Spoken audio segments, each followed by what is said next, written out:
इथे आपण सगळे डिस्प्लेचे प्रॅक्टिस करून बघणार आहे. So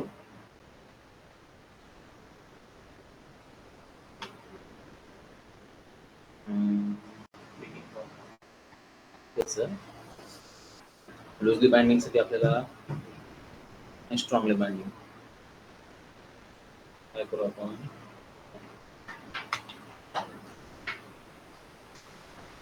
student yes equal to std equal to new student. ह्या स्टुडंट मध्ये 2-3 प्रॉपर्टी ऍड करू आपण. कोणत्या ऍड करायच्या, roll number equal to 1, then name equal to Rajesh, then आणखी यात कुठल्या कुठल्या प्रॉपर्टीज आहेत स्टुडंट मध्ये, डिपार्टमेंट नेम कोर्स आहे, course equal to MCA, department name equal to computer. Okay, एक स्टुडंट क्लासचा ऑब्जेक्ट क्रिएट केला आणि मी काय केला, हा व्ह्यू बॅगनं इथं सेंड केला. Story equal to history. Okay, then go to add view, add केलं.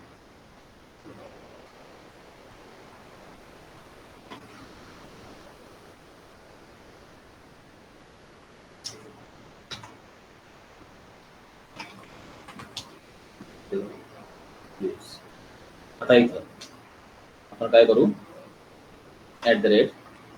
@HTML डॉट डिस्प्ले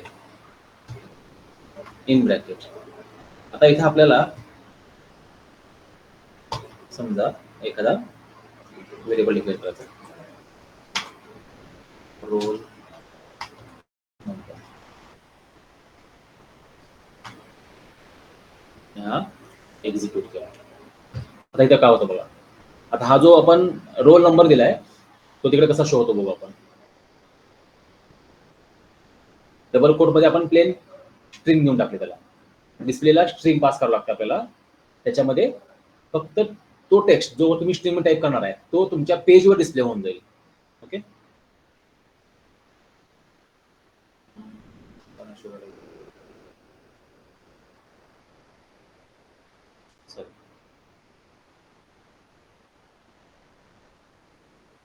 एक काम करू आपण, हा HTTP व्ह्यू बॅगनं पास करण्याच्या ऐवजी काय करू, तर आपण मॉडेलला पास करू HTTP. ओके, आणि मग इथे येऊ, या व्ह्यू मध्ये काय आहे, हा रोल आहे, बरोबर आहे.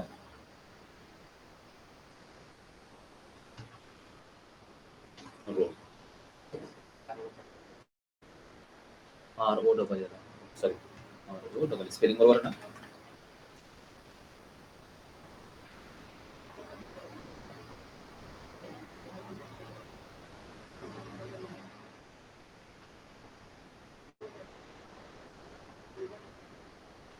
मला रोल नंबर आपण जो दिलता व्ह्यू मध्ये पास केला ऑब्जेक्ट, त्याच्यामध्ये रोल नावाची जी प्रॉपर्टी आहे त्या प्रॉपर्टीचं नाव बरोबर त्याने घेतलं आणि व्हॅल्यू शो केली. आता ह्याचा मी जर सोर्स कोड बघितला, हा इथं शो झाला. ओके, तेच आता हे झालं लूजली बाइंडिंग. तर आपल्याला स्ट्रॉंगली बाइंडिंग जर करायचं असेल तर स्ट्रॉंगली बाइंडिंगला काय करणार आपण, @HTML डॉट डिस्प्ले फॉर. मग इथे काय करणार आपण, x डॉट. आता इथे इश्यू आला, याला सापडत नाही एक्स. का बरं, वर मी मॉडेल ऍड केलेलं नाही. स्ट्रॉंगली बाइंडिंग साठी मला काय लागतो, @model देन स्टुडंट. आता एरर निघून गेला. ज्यावेळेस मी हा कट करेन त्यावेळेस तो ऑटोमॅटिक खाली एरर दाखवेल. कारण स्ट्रॉंगली बाइंडिंगला वर एक मॉडेल ऍड करायला लागतो आणि त्या मॉडेल बरोबर हा स्ट्रॉंगली बाइंड करतो. पण लूजली बाइंडिंगला गरज ना, मला तिकडून जरी मी व्ह्यू मध्ये एखादा ऑब्जेक्ट पास केला तर ह्या आपल्या व्ह्यूच्या CSS HTML पेजच्या बॅकग्राऊंडला एक ऑब्जेक्ट एक्झिस्ट आहे. ऑटोमॅटिक हा लूजली बाइंडिंग काय करतो, त्याच्याबरोबर स्वतःला बाइंड करून घेतो. पण इथे मी प्रॉब्लेम काय आहे, हे स्पेलिंग मी टाकताना ॲक्युरेट टाकणं मस्ट आहे. मी इथं रोल मगाशी रोलच्या ऐवजी ROLE केलता मुद्दाम. आता मग हा जर मी असं ठेवला चुकून,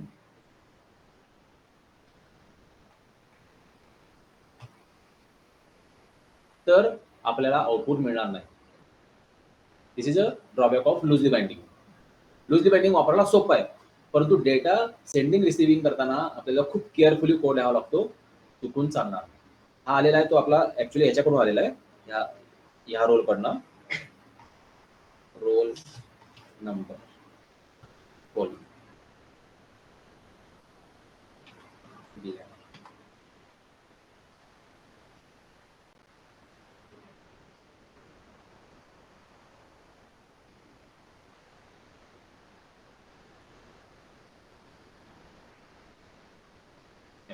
रोल नंबर म्हणजे स्ट्रॉंगली बाइंडिंग करून इन्फॉर्मेशन आली, याच्याकडून आलीच नाही. का बरं नाही आली?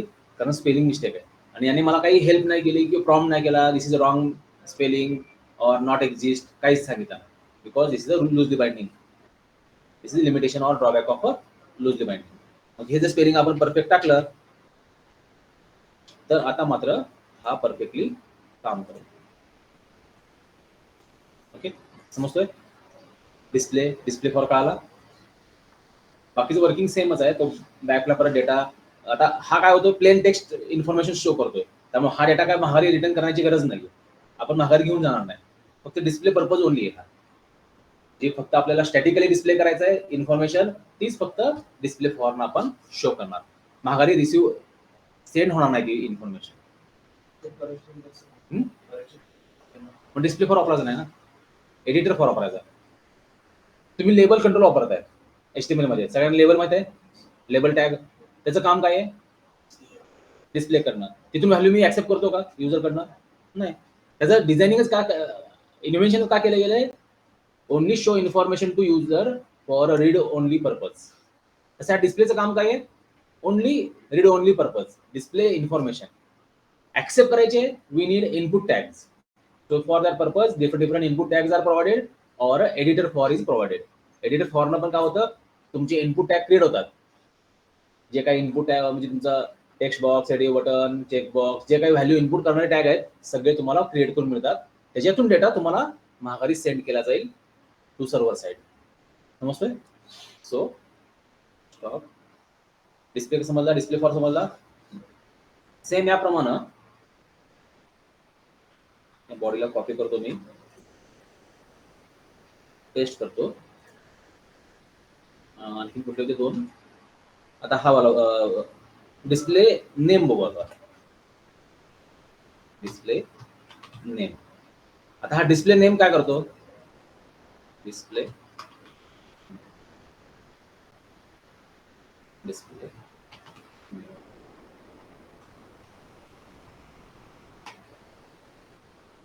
मी मुद्दाम इथं ##1 आणि ##2 असं डिस्प्ले करतो. ओके, 1 वाला कोण आहे? डिस्प्ले नेम आहे फक्त, लूजली बाइंडिंग. आणि 2 वाला कोण आहे? डिस्प्ले नेम फॉर आहे. हो, आता रोल नंबर साठी फक्त आपण केलंय. आउटपुट काय येते? रोल फक्त त्याला पास केला आहे.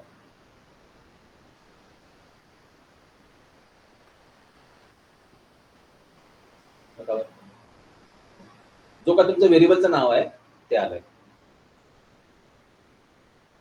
आता मी काय करतो, वाटलंच तर गो to student class.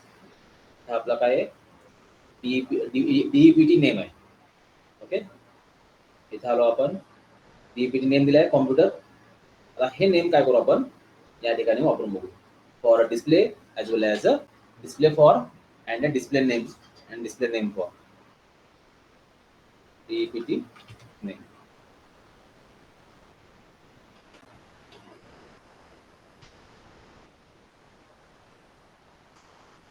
Copy paste paste. Display काय करेल? डीईपीटी नेम मधली व्हॅल्यू डिस्प्ले करेल आणि डिस्प्ले नेम त्या व्हेरिएबलचं नावच डिस्प्ले करेल. सी डिस्प्लेने काय केलं, त्याच्यातली इन्फॉर्मेशन शो केली. व्हेरिएबल मध्ये कंटेंट काय आहे ते हा मेसेज माझा चुकीचा आहे, कंटेंट आला इथं स्ट्रॉंग डिवाइडिंगनं. पण डिस्प्ले नेमनं काय केलं बघा, त्याचं नाव आहे तसं डिस्प्ले केलं. डीईपीटी नेम आहे तर डीईपीटी नेमच दिसलं, समजतोय. पण आता काही वेळा काय होतं, आपण कॉलमला नाव शॉर्टकट मध्ये देतो, ॲब्रिव्हिएशन मध्ये, ब्रीफ मध्ये देतो, डिटेल मध्ये नाव देणं काही वेळा पॉसिबल नसतं. ओके, अशा केसमध्ये जर इथं डिस्प्ले नेम मला तेच नाव डिस्प्ले करतोय ते नकोय, तर वेगळं नाव पाहिजे. तो आपण काय करणार, go to your that respective class where that variable is or property is stored. याच्यावर काय करा, एक ऍट्रिब्यूट आहे स्क्वेअर ब्रॅकेटमध्ये, डिस्प्ले नावाची ऍट्रिब्यूट आहे. ही ऍट्रिब्यूट सेट करा आणि या ऍट्रिब्यूटला अॅनोटेशन आहे, डिस्प्ले नावाचं अॅनोटेशन, याच्यामध्ये एक ऍट्रिब्यूट आहे नेम नावाची. याला काय करा, तुम्हाला जे काही नेम शो करायचंय पेजवर ते डिटेलमध्ये टाईप करा. नेम ऑफ डिपार्टमेंट, मला हा असा व्यवस्थित डिस्प्ले झाला पाहिजे. नाव save and go back to your view.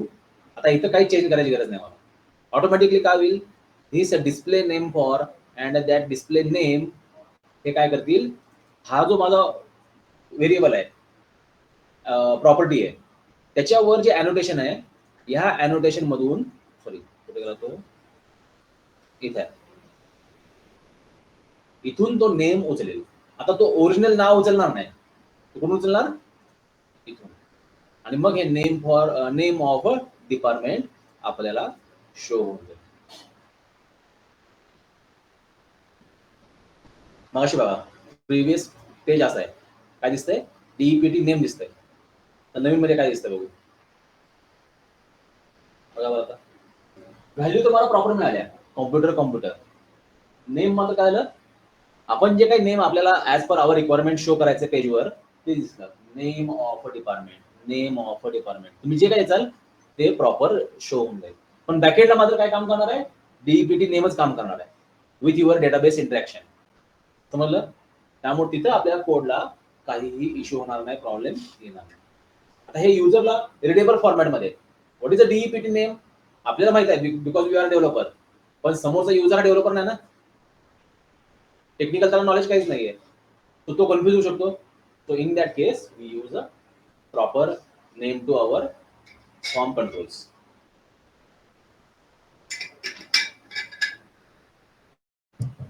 समजलं, display name for display name आणि डिस्प्ले टेक्स्ट आणि डिस्प्ले दोघं सेमच आहेत, त्यामुळे त्यामध्ये आपल्याला फरक जाणवणार नाही. डिस्प्ले टेक्स्ट इथं फक्त काय करा, डिस्प्ले टेक्स्ट वापरा, डिस्प्ले टेक्स्ट वापरा. रोल नंबरच्या ऐवजी ऍक्च्युअली काय पाहिजे आपल्याला, डीईपीटी नेम.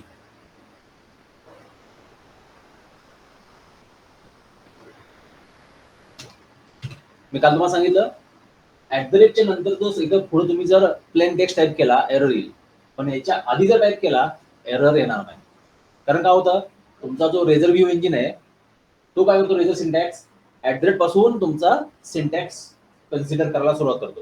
आता त्याला एंड करायच कळत नाही, म्हणून काय करतो तो, ज्यावेळेस पुढचा त्याला HTML टॅग सापडला की तो तिथे एंड कन्सिडर करतो. म्हणून मला इथं टेक्स्ट टाईप केल्यावर बिफोर टाईप केला एरर मिळणार नाही, पण त्यानंतर जर टाईप केला मी इमिजिएट एरर मिळतो. म्हणजे मी हा जो मेसेज आहे मला जो शो करायचा आहे तो इथं डायरेक्ट लिहू शकत नाही. जर डायरेक्ट लिहायचा असेल स्पेस देऊ आपण, काही वेळा काम करतो काही वेळा काम नाही करत. काम नाही केला तर स्पॅन टॅग टाकून म्हणा किंवा दुसरे HTML टॅग टाकून त्याला तुम्ही शो करा. हे बघा आता त्याने ऍक्सेप्ट केला, काल ऍक्सेप्ट करत नव्हता, समजतोय. काही वेळा तो ऍक्सेप्ट करतो काही वेळा करत नाही, कारण त्याला जर ते आयडेंटिफाय झालं नाही की त्यात एंड कुठं होतोय त्यावेळेस तो इश्यू करू शकतो. मे बी इथं स्पेस टाकल्यामुळे हा रिझर्व्ह इंजिन काय करतोय, पासून स्टार्ट करायला. आता त्याला इथं एंड पर्यंत जर हा समजला ठीक आहे, नाही समजला तर तो एरर देईल. मे बी इथं मी असं टाकला तर तो एरर देऊ शकतो. कारण रेझर व्ह्यू इंजिन आहे ना, हा तुमचा कंपायलर इतका स्ट्रॉंग नाहीये. कंपायलर मध्ये जेवढे प्रॉपर कंपायलेशन केलं जातं इथे तेवढं होत नाही. आता हा ऍक्सेप्ट करायला मे बी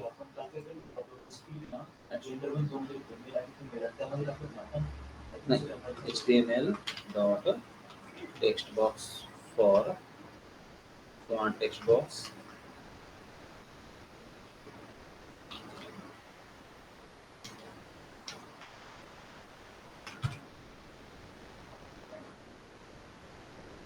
आता येणे मग काय लागतात. जर आला एरर तर स्पॅन टॅग टाकून किंवा एखादा दुसरा टॅग टाकून त्याला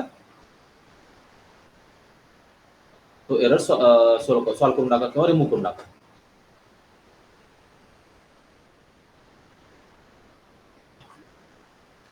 नाव सेव्ह रिफ्रेश. इथे पण कॉम्प्युटर आहे, इथे पण कॉम्प्युटर. ओके,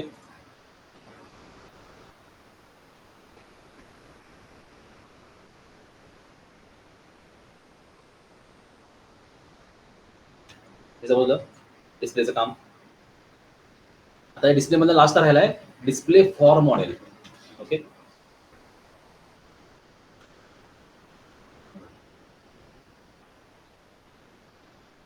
त्याला कॉपी करून घेऊ, पेस्ट करू.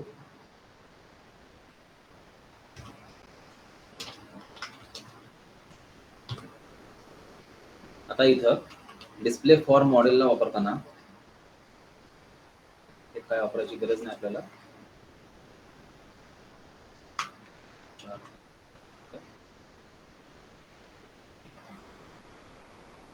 एंड डिस्प्ले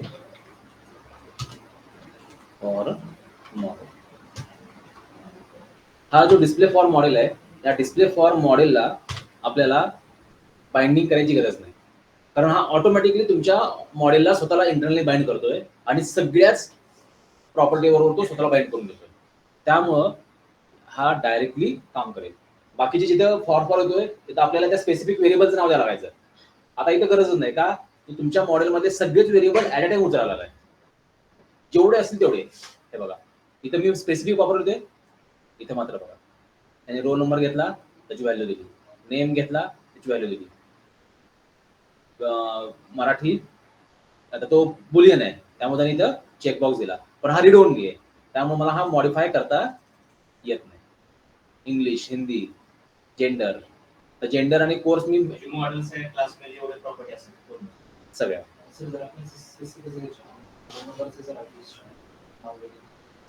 मग हे डिस्प्ले और डिस्प्ले फॉर एक एक एक एक एक घ्यायचे, पूर्ण अख्खा मॉडेल देणार उचलून तुम्हाला तो, स्पेसिफिक देणार नाही. ते बाकीचे एक एक एक देतील ते जेवढे पाहिजे तेवढे घ्या. आता इथे काय झालंय बघा, आपण जो हा कंट्रोलर आहे इथं समजा मी काय केलं, मराठी इक्वल टू ट्रू केला. ओके, आता इथं काय होतं बघू. आता जो 3 चेकबॉक्स आले तर मराठीचा चेकबॉक्स चेक होईल, बाकीचे अनचेक राहतील. प्रिव्हियसली बघा हे तिन्ही पण अनचेक आहेत, इथे मात्र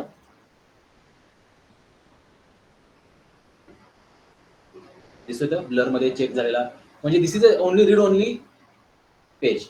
याच्यावर मला इन्फॉर्मेशन मॉडिफाय करता येणार नाही. ओके, नाही तर बाकीचा आपण जेंडर दिलं नाही, कोर्स दिला एमसीए त्यामुळे एमसीए आला, स्टुडंट स्टेट आयडी दिली नाही त्यामुळे तो 0 आला. जे डिफॉल्ट व्हॅल्यू आहेत त्यातल्या तिथे येतील. ज्या व्हॅल्यू आपण सेट केलेत व्हेरिएबल विथ व्हॅल्यू इथं तुम्हाला शो होऊन जाईल. समजलं मॉडेलचं काम. तेच की एखादा असा पेज आहे जिथं मला फक्त रीड ओनली इन्फॉर्मेशन शो करायचे, जस्ट लाईक रिसीट ते शो करायचंय, अख्खा क्लास मधले सगळेच ऍट्रिब्यूट एकदमच शो करायचे, त्यावेळेस हा वापरतात. किंवा मला त्या सगळ्या मॉड्यूलला मला ऑटोमॅटिक कंट्रोल सगळे आले पाहिजेत, तर ते एडिटर फॉर मॉडेल वापरतात. तो प्रत्येकाचं व्हेरिएबलचं नाव आणि कंट्रोल व्हेरिएबल नाव कंट्रोल याप्रमाणे तो प्रोव्हाइड करेल. स्टॉप केला. आता सेम मी काय करतो याच्या खालीच कॉपी करतो, एडिटर फॉर मॉडेल लगेच बघून घेऊ आपण. डिस्प्ले फॉर मॉडेलच्या ऐवजी editor for model.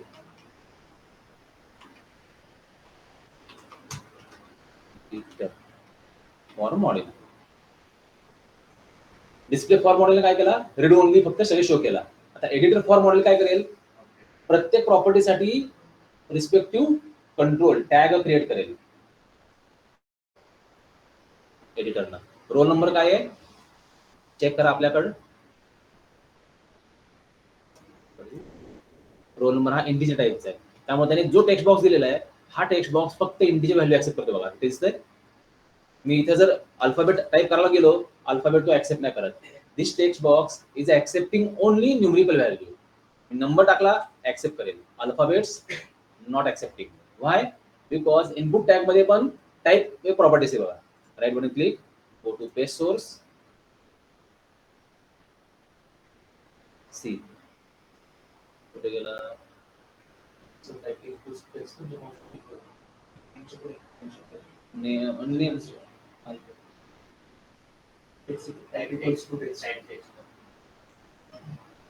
Roll number कुठे गेला, रोल नंबरचा हा रोल झाला.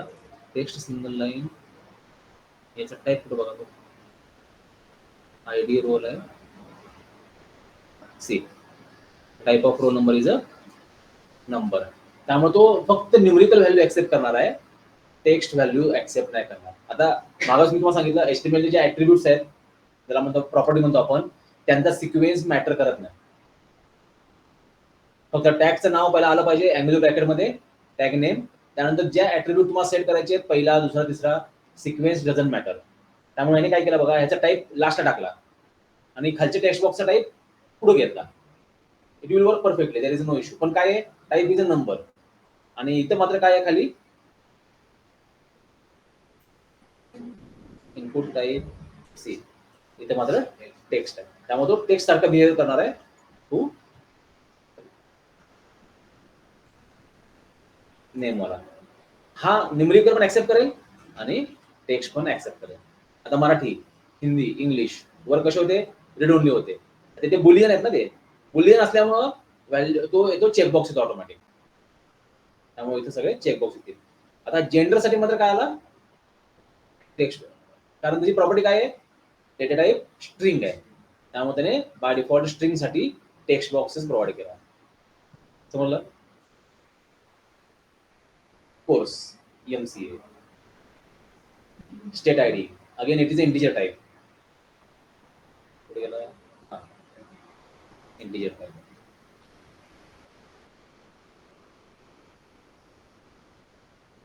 म्हणून इंटिजर टाइप. डिपार्टमेंट नेम हे समजलं. सो बाय डिफॉल्ट त्याप्रमाणे त्याचे तो ऍट्रिब्यूट सॉरी टॅग क्रिएट करून देईल. आणि हा मॉडेलसाठी आहे, त्यामुळे अख्खा मॉडेलच त्यांनी मला क्रिएट करून दिला रेडीमेड. ओके, पण जनरली डेव्हलपर रेडीमेड वापरत नाहीत. एक स्टडी पर्पज आपण वापरू शकतो एका स्पेसिफिक. पण कारण काय होतं, रिअल टाइम मध्ये तुम्हाला तुमचे स्वतःचे पेजेस डिझाईन करावे लागतात. त्यात रीड ओनली असतील तर रीड ओनली डिस्प्ले करावा लागतो, डिस्प्ले फॉर वापरून. आणि कंट्रोल पाहिजे असतील HTML कंट्रोल्स, तर तुम्हाला ते मॅन्युअलीच तिथं HTML कंट्रोल ठेवून करेल ना काम, काहीच प्रॉब्लेम नाही. फक्त सिंपल काय करा, सी मी इथे एक करून दाखवतो. Public action result score insert return view. Okay, याला मी कॉपी करणार, पेस्ट करणार आणि खाली इथं HTTP पोस्ट करणार. आणि ते काय करणार, स्टुडंट STD घेणार. बरोबर, इथं आलो. आता इथे येऊन एक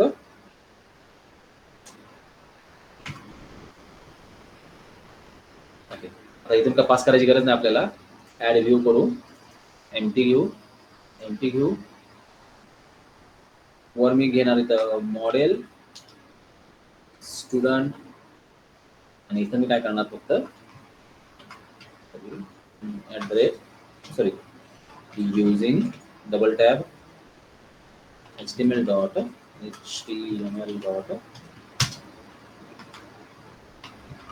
बिगिन फॉर्म. ओके. आणि मग याच्यामध्ये आपण काय करणार, सगळ्यात शेवटी पहिल्यांदा input type equal to submit, value equal to submit. आपला एक बटन क्रिएट करून घेतलं आणि त्याच्यावर फक्त काय केलं, @HTML dot editor for model create करून दिला आणि एक BR टॅग टाकून खाली सोडून टाकला. त्याच्याने काय होईल, आपला अख्खा फॉर्म क्रिएट होऊन जाईल आणि तो बॅकला सबमिट केल्यानंतर तो माझा फॉर्म इथं येणं एक्सपेक्टेड आहे विथ दॅट व्हॅल्यूज. बघूया काम करतोय का तो.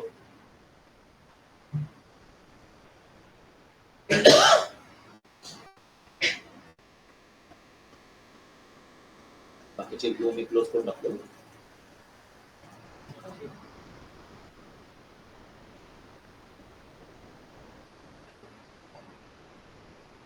आपलं व्ह्यू पेज शो झालं. रोल नंबर दिला 1 2 3, नेम दिला राजेश, चला मराठी येते आणि इंग्लिश येते, हिंदी येत नाही आहे, जेंडर मेल आहे, कोर्स आहे, कुठला कोर्स देऊ,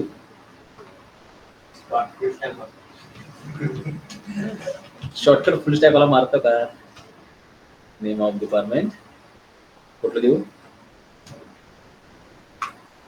कॉम्प्युटर. सबमिट. सी इथं आलो आपण, HD मध्ये आल्या का बघू डेटा.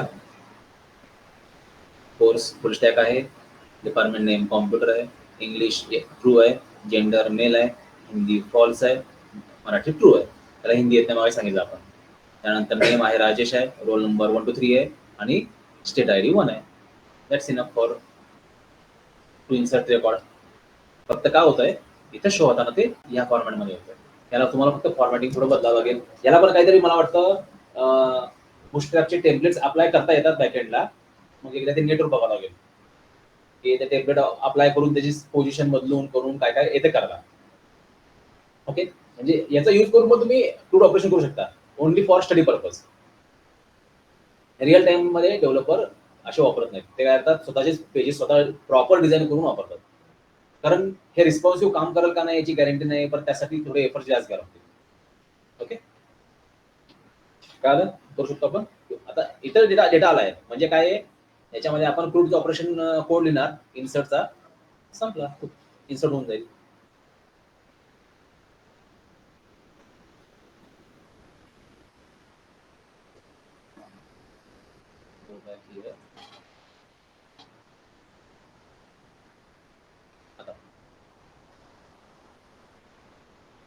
आता इथे काय केलं आपण,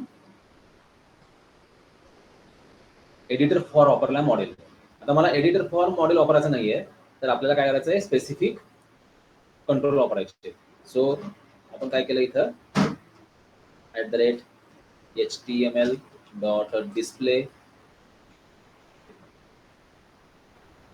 name for x arrow x dot roll.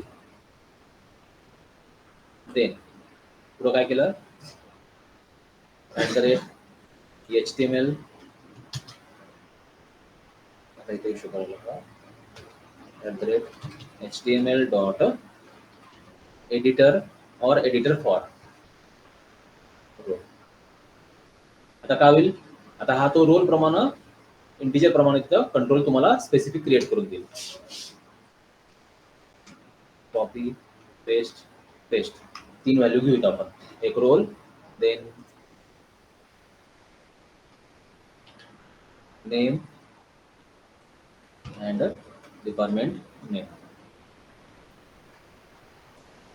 Dot name dot department. ज्यावेळेस हा पेज आपण एक्झिक्यूट करू, आपल्याला त्या त्या टाईपचे कंट्रोल तिथं क्रिएट करून मिळतील. HTML चे जे टॅग आहेत ऑटोमॅटिक एडिटर फॉर आपल्यासाठी तो क्रिएट करून देईल. डिस्प्ले फॉर काय करेल, त्यांची लेबल्स शो करेल, roll name, name of departments. त्याने इथे आपल्याला टेक्स्ट बॉक्सेस वेगवेगळे क्रिएट करून दिले. पण हा पहिला टेक्स्ट बॉक्स हा इंटिजर न्यूमरिकसाठी आहे, त्यामुळे ते फक्त तो न्यूमरिक व्हॅल्यू ऍक्सेप्ट करेल. ते टेक्स्ट टाईपचे म्हणजे टेक्स्ट टाईपचे ऍक्सेप्ट करेल. पण आता मी काय केलं, मी गेलो स्टुडंट क्लासमध्ये आणि मी इथं हा जो नेम आहे याच्यावर जाऊन एक अॅनोटेशन टाकलं, डेटा टाईप नावाचं. ओके, आता हा डेटा टाईप काय करतो, मी जरी इथं नेमला स्ट्रिंग म्हणला असला तरी इथं मी आपल्या जे काही कंट्रोल्स आहेत त्यांची data type virtually temporary modify करू शकतो. आता मी इथे काय केला, डेट म्हणलाय तो डेटवाला स्ट्रिंग घेऊ. आता काय होईल, नेमसाठी माझा टेक्स्ट बॉक्स होता, बरोबर आहे, द टाईप होता टेक्स्ट. आता हा नेमसाठी टेक्स्ट बॉक्स क्रिएट होईल, पण तो कशासाठी असेल, डेटसाठी असेल. म्हणजे तुम्ही जर ऑब्झर्व केला, please save it and execute again. हा पहिलावाला बघा, नेमसाठी प्लेन टेक्स्ट बॉक्स होता हा वाला. आता मात्र जो नवीन टेक्स्ट बॉक्स क्रिएट करेल तो आपला जो कॅलेंडर कंट्रोल असतो बघा, तसा तो टेक्स्ट बॉक्स काम करेल. बरोबर, या टेक्स्ट बॉक्स मध्ये आणि या टेक्स्ट बॉक्स फरक काय आहे, इथे मी क्लिक केल्यावर मला कॅलेंडर मिळून जाईल, त्याची व्हॅल्यू येऊन जाईल. ज्यावेळेस मी सबमिट म्हणेन त्यावेळेस पहिला आपण सबमिट केलंय का,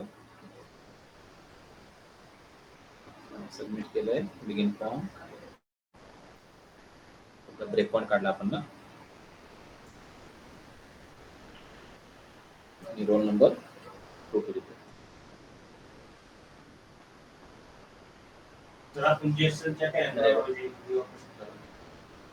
नेम मध्ये बघू सांगतो तुम्ही, हे आले, जो काय आपण डेट सिलेक्ट केली ती तीच डेट आली.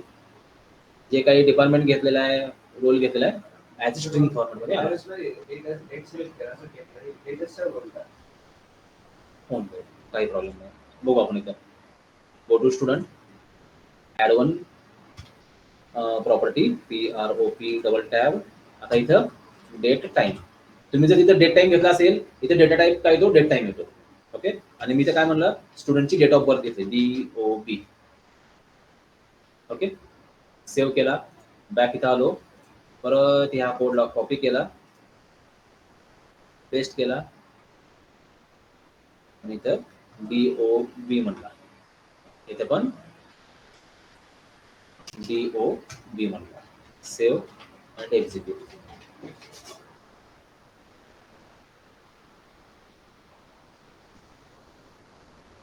डेट टाइम घेतल्यामुळे काय होतं, बाय डिफॉल्ट त्याचा जो काही कंट्रोल असेल, HTML कंट्रोल टॅग, तो तिथं देणे एक्सपेक्टेड आहे. तो का बरं आला नाही, DOB ला एकच मिनिट, DOB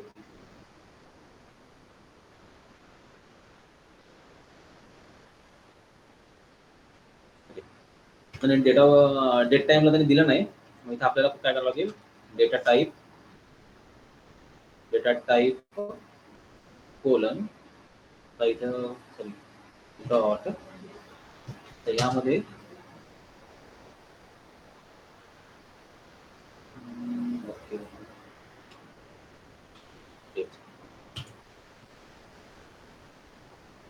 ऍक्च्युली इथं आपल्या डेटा टाईपची लिस्ट मिळते पूर्ण, ते अप्पर केस केलं नसल्यामुळे ना तो हे करतोय, डेटा टाईप डॉट, हे बघा इथे वेगवेगळे डेटा टाईप तुम्हाला देता येतात, currency, duration, credit card, email, date time. आता हा डेट टाइम मी जर इथे डेटा टाइप घेतला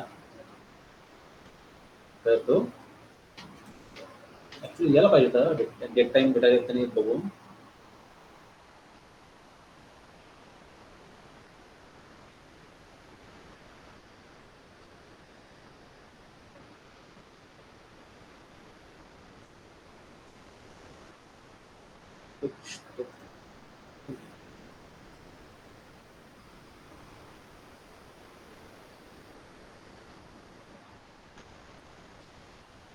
इथं का देतोय तो,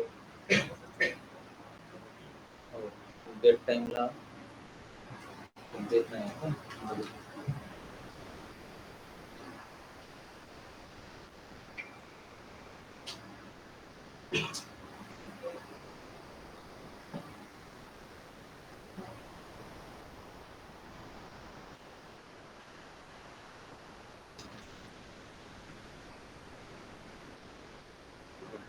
डेट घेतला तर तो कॅलेंडर द्यायला आलाय, डेट टाइमला देत नाहीये. तो मी थोडं सर्च करतो ते त्याबद्दल, डेट टाइमसाठी का देत नाही, डेट आणि टाइम दोन्ही पण देत आला पाहिजे. कुठली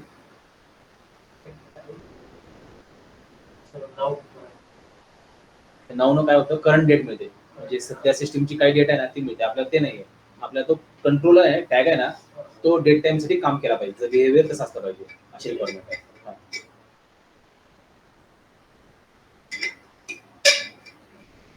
जो प्रश्न काय होता?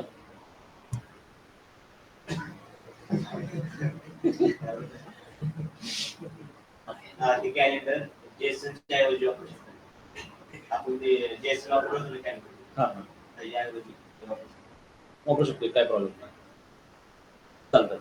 पण काय होत आहे, याला फक्त कसं आहे, तुम्हाला बुस्टरॅपचे ऍट्रिब्यूट सेट करून थोडं फिनिशिंग प्रॉपर करावं लागेल, त्याची हाईट विड्थ हे ते प्रॉपरली तो सेट करावा लागेल. आता इथं आपण प्रॅक्टिस करतो ना, त्यामुळे हे कसंही दिसतंय तुम्हाला, थोडं ते प्रॉपर अलाइनमेंट हे ते करून त्याचे पार्टिशन करतात ना, याचे वेगवेगळे पार्टिशन करून ते प्रॉपर डिझायनिंग करावं लागेल.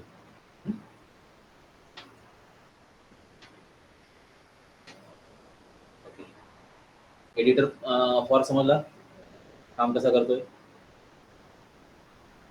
एडिटर फॉर आणि editor for model.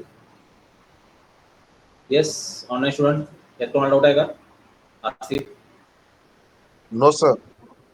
Vivek, no sir.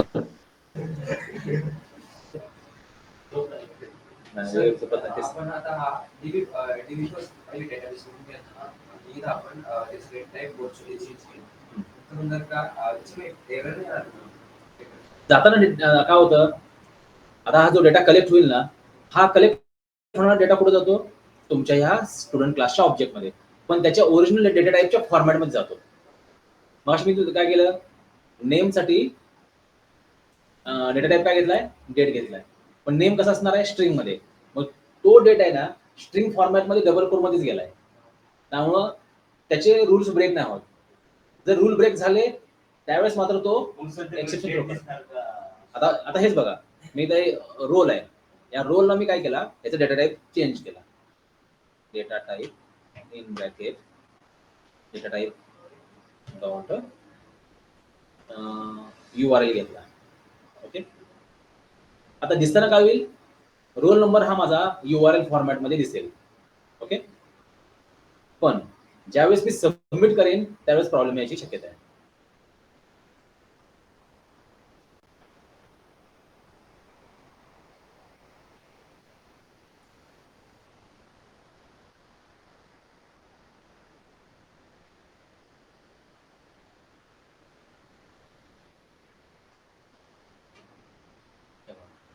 इथे आता रोल नंबर टाईप केला, सबमिट आहे, काय म्हणतो हा, प्लीज एंटर ए URL. आता URL फॉर्मॅट मध्येच मला मागायला लागला, का बरं लागतोय, कारण मी त्याचा डेटा टाईप व्हर्च्युअली चेंज केला, टेम्पररी चेंज केलाय URL फॉर्मॅट मध्ये. आता मला इथं जोपर्यंत @ आणि डॉट सापडत नाही, हा पेज सर्व्हरला सबमिट करू देत नाही. मग मी काय केलं, इथं abcd@gmail.com दिला. आता हे ऍक्सेप्ट केलं, पण प्रॉब्लेम काय लागला, ही व्हॅल्यू इंटिजर फॉर्मॅट मध्ये तो स्टोअर करायचा प्रयत्न करेल. प्लीज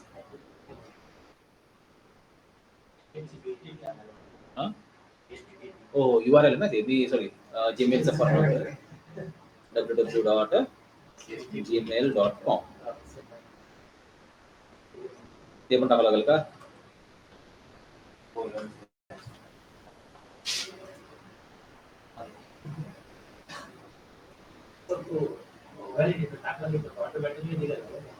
बघा, नाही हा HTML व्हॅलिडेटर आहे ना, हे HTML चे जे नवीन टॅग आहेत, तो लेटेस्ट HTML आलेला आहे, त्या HTML मध्ये काय केलेले आहे, हे जे तुम्ही डेटा टाईप सेट करता त्या टाईपचा डेटा जर नसेल तर तो तिथंच डायरेक्टली सर्व्हरला डेटा सेंड करण्याची प्रोसेस स्टॉप करतो आणि व्हॅलिडेशन करून हे करतो. हे व्हॅलिडेशन HTMLचं आहे, आपलं नाहीये. HTML पण तुम्हाला व्हॅलिडेशन करून देतो सर. हे बघा, रोल नंबर रॉंग फॉर्मॅट मध्ये होता, त्याने डायरेक्ट रोल नंबर 0 दिला आपल्याला, त्यात कॉपीच नाही झाला, कारण त्याला कॉपी करताना तो प्रॉपर फॉर्मॅटमध्ये मिळाला नाही.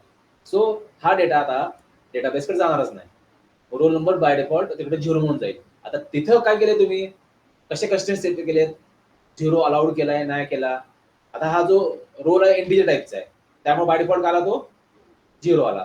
जर नेम असता तर नेम मध्ये काय असतं, काय आलं, नल.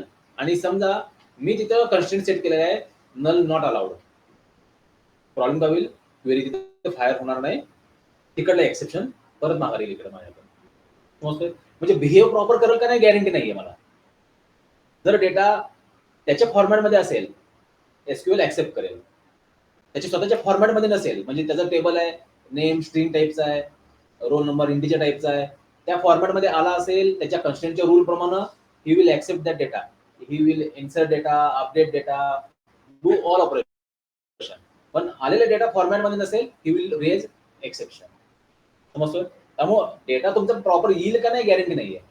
हे का करायचं, तर आपल्याला ते जे एडिटर फॉर आहे हा काय करतोय, तर तुम्हाला डेटा टाईप प्रमाणे HTML कंट्रोल डिझाइन करून देतो. This is a one type of shortcut. प्रत्येक वेळेस मला त्याचा टाईप कुठला आहे हे बघत बसायची गरज नाही. आता डिझाईन करताना तुम्ही जर बघितला, ऍक्च्युली आपल्या ह्या क्लास कड एवढे डेटा एवढे प्रॉपर्टीज आहेत, तर प्रत्येकाचा मला सेपरेट एक एक एक एक एक एक टॅग क्रिएट करत बसणं क्रिटिकल वाटायला लागलंय. मला अर्जंट करायचंय, so I will use that editor for. पण तुम्ही जर ऑब्झर्व केला इथं त्याने रेडिओ बटन मला जनरेट करून दिलं नाही बघा. आता या रेडिओ बटनला मला मॅन्युअलीच करावं लागेल जनरेट तिथं, तरच तो प्रॉपर काम करेल. ड्रॉपडाऊन लिस्ट पाहिजे होती आपल्याला कशासाठी, त्या स्टेट आय डी साठी. मग त्या ड्रॉपडाऊन लिस्ट साठी आपल्याला परत मॅन्युअलीच करावं लागेल. समजतोय? आणि हा आता व्हर्च्युअल चेक टेम्पररी आहे, हा मॅन्युअलीच परत चेक करावा लागेल आपल्याला. तो ऑटोमॅटिक इंटरनली काम करत असतो. हे फक्त कसं आहे, हे जे तुम्ही सेट केलेले आहेत whatever that data type, then where is that name, display, हे कशासाठी आहेत, तुमचा जो टेम्पलेट आहे डिस्प्ले आणि एडिटर यांच्यासाठी आपण हे टेम्पररी सेट केलेले आहेत. ओरिजिनल डेटाबेस साठी सेट नाही केलेले. म्हणजे डिस्प्ले फॉरला काय होतं, डिस्प्ले फॉर इथून उचलणार आहे, ही प्रॉपर्टी नसेल, हा अनोटेशन नसेल, तर तो काय करेल, आहे तसंच ऍज इट इज व्हेरिएबलचं नाव उचलणार आहे शो करायला. एडिटर फॉर काय करणार आहे, जर मी यासाठी डेटा टाईप बुलियन आहे, मला हा बुलियन नकोय, दुसरंच कुठं तरी पाहिजे, मी काय करेल, डेटा टाईप मॉडिफाय करेल. मग तो एडिटर फॉर ह्या डेटा टाईपच्या अनोटेशन प्रमाणे टॅग क्रिएट करायचं काम करेल.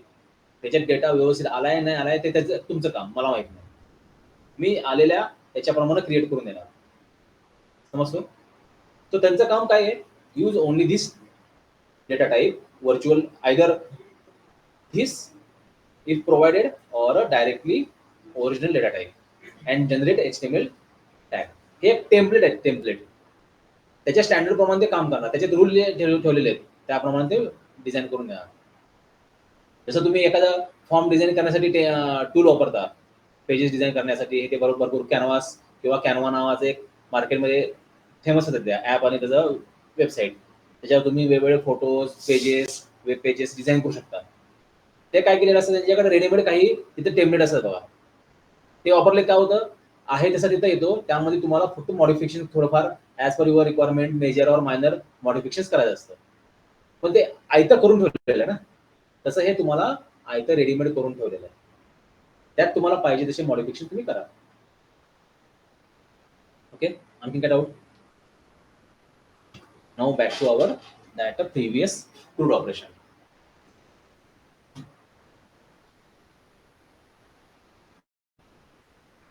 काय कल्टी मारला काय, हजेरी देईल, स्टॉप करूया सोल्युशन.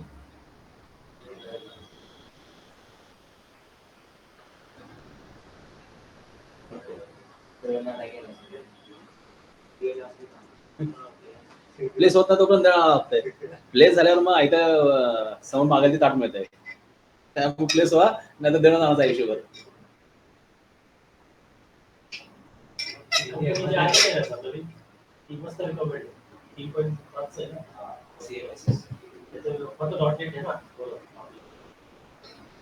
खरं अप्लाय करा, सिलेक्शन हो न हो जाऊन अटेंड करून या, क्वेश्चन्स कुठले काय बघा. ऑफलाईन असेल ऑफलाईन, ऑनलाईन असेल ऑनलाईन, काय होतंय तुम्हाला थोडं रिअल टाइम डेमो मिळून जाईल. कंपनी चांगली आहे तशी, आदित्य बिर्ला असं म्हणजे कॉम्पिटिशन वगैरे होतं. काय? कॉलर बिर्ला नाही वाटत आदित्य बिर्ला.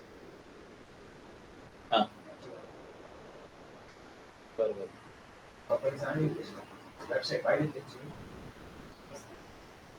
सगळ्या कंपनीला एक एक एम्प्लॉय असलेली कंपनी सुद्धा अप्लाय करा, काय फरक पडत नाही. त्यांनी सांगितलं आता मीटिंग घेत होती कॉलेजची.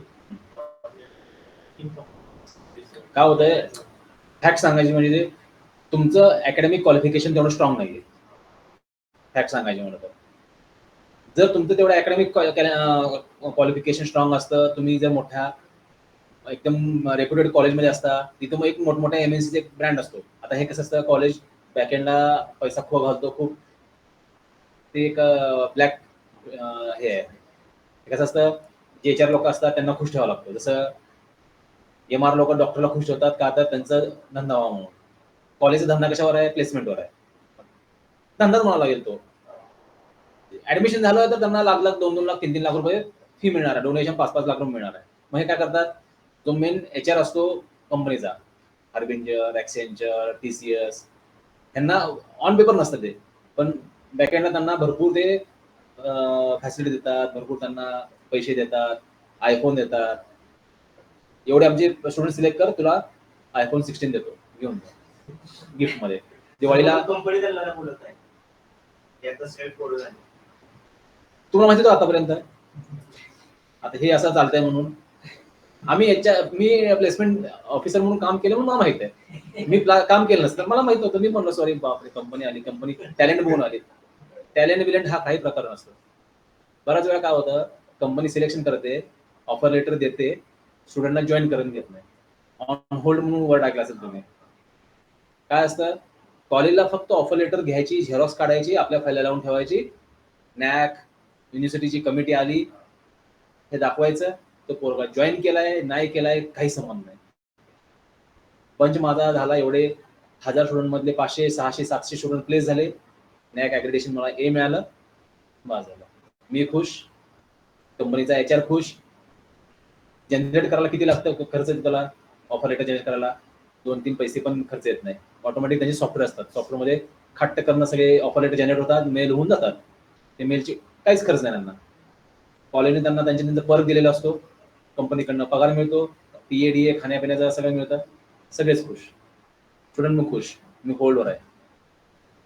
ते होल्डवर नसतं, त्याला मुद्दाम पर्पजफुल ठेवलं जातं, कारण कंपनीत ओपनिंग नसते त्यावेळेस. पण एक बॉन्डिंग असतं कॉलेज बरोबर. ज्यावेळेस कॉलेज मार्केटिंग करतं की बाबा सिंहगडमधून 500 स्टुडंट ॲक्सेंचरमध्ये सिलेक्ट झाले, फुकटमध्ये ॲक्सेंचरची मार्केटिंग झालं.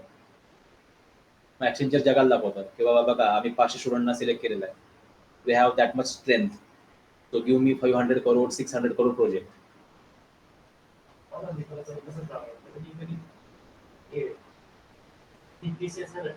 कॉलेज सुरू झालं त्याचं, पण त्यांना अजून 4 वर्ष ऑफर लेटर दिलेले, अजून जॉईन झाला नाही. करत नाहीत ते. कसं समज आहे का, हे याच्या मागची खूप म्हणजे ब्लॅक मार्केट बॅक साईड आहे. ब्लॅक साईड म्हणतो पण ना, ते ब्लॅक साईडला डेंजर आहे. त्या भानगडीत पडायचंच नाही आपण. आपलं काम काय, फक्त एकदा कुठं घुसायचं, 1 वर्ष 1.5 वर्ष शांत तिथं काम करायचं. एकदा प्रॉपर एक्सपिरियन्स आला 1 वर्षाचा, पॅरलल इम्प्रूव्हमेंट करत बसायची, स्टडी करायची, पॅरलल आणखी 1-2 कोर्स करायचे ऑनलाईन, AWS, Azure, क्लाउडवाले, जे करंट मार्केटमध्ये ट्रेंड आहे. ज्यावेळेस तुम्ही उतरता पाण्यात, त्यावेळेस तुम्हाला समजतं की बाबा मार्केटमध्ये .NETला कुठल्या एरियामध्ये डिमांड जास्त आहे. .NET विथ अँग्युलरला डिमांड जास्त आहे, .NET विथ रिॲक्टला जी डिमांड जास्त आहे. मग हळूहळू तुम्ही अपडेट करून घेतला, 1-1.5 वर्षानंतर MNCत घुसायचं. एकदा MNCत घुसला, तुम्हाला एकदा लेबल लागलं MNCचं, पुढची MNC बघत नाही तुमचं बॅकग्राऊंड काय आहे, तुम्ही BCA मध्ये काय केलंय, काय धंदे केलेत, काही बघत नाही. Only your current company label is important. माझा मित्र आहे, 11वी 3 ते 4 वेळा फेल झाला, 11वी 12वी. त्यानंतर रडत रडत 12वी काढली. 12वी करत करत हार्डवेअर इंजिनिअरिंगचा कोर्स केला. तो हार्डवेअर इंजिनियर म्हणून व्योम लॅब म्हणून एक पुण्यात कंपनी आहे, आपल्याकडे यायची, ती आता मध्ये बंद झाली, पोरांच्या आपल्या मस्तीमुळे बंद झाली. तर व्योम लॅबमध्ये जॉबला लागला हार्डवेअर इंजिनियर म्हणून, बाहेरून. आपल्या इथला स्टुडंट आहे, तो मित्र आहे माझा. 12वी फेल, हार्डवेअर इंजिनियर म्हणून कंपनीत लागला. पण तुमचा ग्रुप एन्व्हायरमेंट कसं असतं, तुमचं फ्रेंड सर्कल कसा असतो, त्याच्यावर तुमचं करिअर लाईफ डिपेंड असते. म्हणजे हे उशिरा कळतं आपल्याला, पण fact आहे ती. सो त्याच्याबरोबर तो ज्या डेव्हलपर लोकांबरोबर वावरायचा करायचा, तो ऍक्च्युली लिटरली तो टार्गेट म्हणजे आपण ना टार्गेट म्हणून म्हणतात ना, ते वाया गेलेली त्यातला होता. सोलापुरातून लफडे केला, आई वडिलांनी सोलापूरचं घर विकून पुण्याला आले, तळेगावला कंपनीत कसं तरी लागला. हार्डवेअरचा कोर्स केल्यावर कुठल्याही कंपनी जॉबला लागतो माणूस, लागला. मग त्याच्याबरोबरचे डेव्हलपर लोकांचे डिस्कशन हे ते, फक्त त्याचा एकच आहे की तो टॉकेटिव्ह आहे. सामनाचे म्हणून म्हणलं की ते त्यांना ते बाय बर्थ ते मिळतच.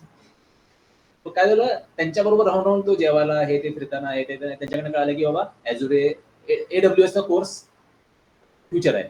त्याने मेनफ्रेमचा कोर्स केला होता आणि त्यांच्या सर्व्हरवर तो काम करत होता, एक ज्युनियर ट्रेनिंग म्हणून. ॲझुरेचा AWS चा कोर्स केला. तो केल्यानंतर हळूहळू एक्सपर्ट झाला त्यामध्ये. तो त्याचं सर्टिफिकेशन केलं. पॅरल काय सांगितलं, अरे फक्त एवढंच करू नको, तू फक्त पॅरल BCA कर कुठं जाऊन. मग मराठवाड्यामध्ये जाऊन तिकडं BCA केलं. फक्त एक्झाम द्यायचं, कॉपी करायचं, पास व्हायचं. फॅक्ट आहे मार्केटची. तो BCA कसं तरी रडत घडत केला आणि कोरोनानं पण त्याला बेनिफिट दिला, पास झाला. जसं कोरोना लागला, स्विच केला, डायरेक्ट TCS जॉईन केली. TCS जॉईन केली 10 लाखावर. TCS मधनं 1 वर्ष थांबला, IBM जॉईन केली. आज त्याला 24 लाखाचं पॅकेज आहे. माझ्यापेक्षा 7 ते 8 वर्षांनी लहान आहे. आता आमच्या सगळ्यात पुढे गेला तो. आता तो जो स्टँडर्ड म्हणतो ना आपण, लिव्हिंग स्टँडर्ड, तो हे करतो. सो तुमचं डिसिजन काय आहे त्याच्यावर. आता तो त्याला एवढं म्हणजे ते AWS वेळ लागलंय, 6 महिन्यात एक सर्टिफिकेशन केलं नाही ना, तो म्हणतो मला असं त्रास होतो म्हणतो मला. ऍटलीस्ट एक एक्झाम दिल्यावरच मला असं जरा शांत वाटतं म्हणतो तो. म्हणजे तुम्हाला एक हॅबिट लागली की ते हॅबिट तुम्हाला तुमचं करिअर चेंज करायला मदत करते. वर्षातून 1-2 वर्षातून AWSचा एक मोठी कॉन्फरन्स असते, ओव्हरऑल वर्ल्ड कॉन्फरन्स असतात. त्यातल्या इंडियातली 1 आणि 2 असतात, मुंबईला आणि दिल्लीला. ते 2 कॉन्फरन्स जाऊन काय फरक पडत नाही म्हणतो. 5-50 हजार खर्च होतील म्हणतो, आपल्या फ्लाईटनं जायचे यायचे, पण तिथे गेल्यावर जर एक समाधान वाटतं म्हणतो की जगात काय चालू आहे AWS मध्ये. आज तो AWS आर्किटेक्ट इंजिनियर म्हणून आहे IBM मध्ये. फक्त BCA झालेला आहे. आणखी पुढे शिकायचं. चावली वास म्हणतो 24 लाखाचं पॅकेज आहे, बास झालं, भरपूर झालं म्हणतो. बायको आपली बँकेत आहे मस्तपैकी, बास झाला म्हणतो. म्हणजे तुमचं एन्व्हायरमेंट किती इम्पॉर्टंट आहे बघा. म्हणून तर मी तुम्हाला काय म्हणतो 1000 वेळा, इथं बसा, काही फरक पडत नाही. तुम्ही अभ्यास करा, मी म्हणून कोणालाच फोर्स नाही केला आतापर्यंत. पण काय होतं बघा, दुसरा अभ्यास करायला की लाजून आपण थोडा अभ्यास करतो. थोडंफार आपल्या कानावर शब्द पडले की आपण हा करू करू करू म्हणतो. तर माझं एक्झाम्पल होतं. इतके दिवस माझा प्रोजेक्ट मी करायचा म्हणून ठेवला. ज्यावेळेस तेजस जॉईन झाला, तेजसला मला असं पाहिजे, आपण करायचं, तू करणार ना माझ्याबरोबर. तो म्हणला. मला जे मॉड्यूल करायला महिना लागला, त्याने 2 दिवसात करून आणला रिपोर्टचं. ऍक्च्युली मी रिपोर्टवर 40 ते 50 रिपोर्ट जनरेट केले when I was student. .NET मध्ये येत आहे. एक तर वेळ नव्हता, आळस करत होतो. ज्यावेळेस त्याने रिपोर्ट क्रिएट केला, त्याला अख्खा दिवस बसून मी प्रोजेक्ट 50% कम्प्लीट करून टाकला. टेबल क्रिएट केले, क्रूड ऑपरेशन केले, सगळं करून ठेवलं. काय तर आपल्याबरोबर दुसरा कोणतं करतोय हे तुम्हाला एनकरेज करायला बेनिफिशियल आहे. म्हणून हे एनकरेजमेंट ही डायरेक्ट सांगून होत नसते. एन्व्हायरमेंट ऑटोमॅटिक क्रिएट होत असतं. त्यामुळे त्या एन्व्हायरमेंटमध्ये राहा, एकमेकाच्या बाहेरच्या टचमध्ये राहा. कुठं ओपनिंग चालू आहे, काय बिंदास. म्हणजे मला तर म्हणजे असं, मी MCA असताना मूर्खपणाचं लक्षण आहे, IT पार्क मधून फिरवण्याची सवय लागली होती. काही नाही, जायचं उतरायचं बस स्टॉपला, उगाच बोंबलत फिरायचं IT पार्क मधनं, गेट बघत फिरायचं. ते बघितल्यावर बरं वाटायचं मला, आपल्याला असल्या कंपनीत जायचं एकदा कधीतरी, आत घुसायचं आहे. मग ज्यावेळेस 1-2 वेळा कंपनीच्या वॉकिंगला गेलो, लांबच्या लांब लाईन होती IT पार्कच्या बाहेर येईपर्यंतची, बघितलं कळालं बाबा IT मध्ये घुसणं इझी नाही त्यावेळेस. आता थोडं ओपन झालेलं आहे, पूर्वी तसं नव्हतं. पूर्वी ऑफलाईनच कॉल, ऑफर लेटर असं काय होते, रिझ्युमे हे ते घेऊन जावं लागायचं, गेटवर द्यावं लागायचं. जस्ट डायल ज्यावेळेस जस्ट मार्केटमध्ये आलं होतं, ते जस्ट डायलवरून हे ते तिथून सर्च करून ऑनलाईन बघावं लागायचं, कुठली कंपनी, ॲड्रेस काय आहे, त्याचा मोबाईल नंबर काय आहे, तिथला फोन नंबर काय आहे, फोन करावा लागायचा, ओपनिंग आहे का रिक्वेस्ट करावं लागायची. ते आहे म्हणल्यावर मग जाऊन तिथं रिझ्युमेची प्रिंट करून द्यावं लागायची, मग कॉल यायचा. जास्त बारभानगडी खूप होत्या त्यावेळेस, पण ती मजा यायची IT पार्कमध्ये फिरताना. त्यामुळं स्ट्रगल तर तुम्हाला करावं लागणार आहे. आणि सध्याचं मार्केट हे ओरिजिनल लेवलला आलेलं आहे. कोरोनामध्ये नाईलाजानं ते थोडं बूम आलता. आता फॅक्ट मार्केट तो डाऊन झालेला आहे त्याच्या लेवलला बरोबर. आणि ह्या कोरोनामुळे काय केलं, कंपनीचा एक व्ह्यू होता, फ्रेशरला मी बेसिकवर सिलेक्ट करेन, थोडंफार ट्रेनिंग देईन आणि हे करेन. कोरोनापासून त्यांना समजले की बाबा फ्रेशर्स पण एक्सपर्ट आहेत, ॲडव्हान्समध्ये त्यांना येतं सगळं. मग मी ॲडव्हान्सच मागितलं तर फ्रेशर 10 पैकी 4 फ्रेशर तर ॲडव्हान्स नॉलेजवाले आहेत मार्केटमध्ये. त्यामुळे सगळ्या कंपनींना फ्रेशरची डिमांड चेंज करून टाकली, त्यांची जो क्रायटेरिया चेंज करून टाकला. तुम्हाला सगळं ॲडव्हान्स आलंच पाहिजे. आमच्या वेळेस बेसिक सी, CPP आणि कोर जावा किंवा C# आलं, यू आर गुड फ्रेशर.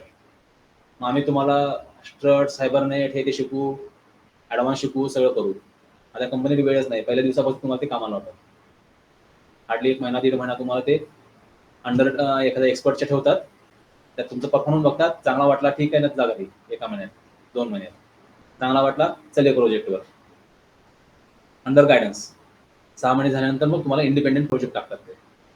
मग एक वर्षानंतर तुम्ही वेल क्वालिफाईड एम्प्लॉई होता. सो तुम्हाला वेल क्वालिफाईड और वेल ट्रेन्ड एम्प्लॉय व्हायला 1 ते 1.5 वर्ष लागणारच आहेत. सो जी कंपनी मिळेल घुसून टाका. 2 एम्प्लॉई, 4 एम्प्लॉई, 5 एम्प्लॉई बघायचं नाही, पैसे बघू नका. तुम्ही बॅचलर आहात, बॅचलरला पैशाचा प्रॉब्लेम येत नाही. एखाद्याची फायनान्शियल कंडिशन खूपच डाऊन असते, अशा केस मी म्हणत नाही सगळ्यांचीच नाहीये, असू शकते. सो अशा केसमध्ये थोडाफार त्या स्टुडंटने विचार केला चालेल, तुमच्यावर कोण डिपेंड नाहीये. आता मला ही क्लास स्विच करून दुसरीकडे जॉईन करत म्हणला, माझ्यावर 2 जण डिपेंड आहेत. मुलाची स्कूलची फी भरणं 60,000 रुपये. आता फ्लॅट घेतोय, फ्लॅटचा EMI आहे माझ्याकडे, तो माझ्यावर डिपेंडन्सी जास्त आहे. सो स्विच करताना मला 10 वेळा विचार करावा लागतो. तुम्ही फ्रेशर आहे, एखादी एक्स कंपनी जॉईन केली, पण your bad luck, company culture खराब आहे, अपॉर्च्युनिटी नाही आहेत, टेक्नॉलॉजी ओल्ड वापरत आहेत. We can switch it within 2 month 3 month, no problem. तुम्हाला कोणी काही म्हणणार नाही. स्विच केला किंवा जॉब सोडला, 6 महिने घरी बसावं लागलं, तुम्हाला कोण काय बोलणार नाही, कारण तुमच्यावर डिपेंडन्सी नाही. पण एकदा का लग्न झाल्यावर प्रॉब्लेम होतो, स्विचिंग होत नाही. आणि 6 महिन्यात जर स्विच केला तर तुमचा तो एक्सपिरियन्स काउंट होत नाही सिरियसली.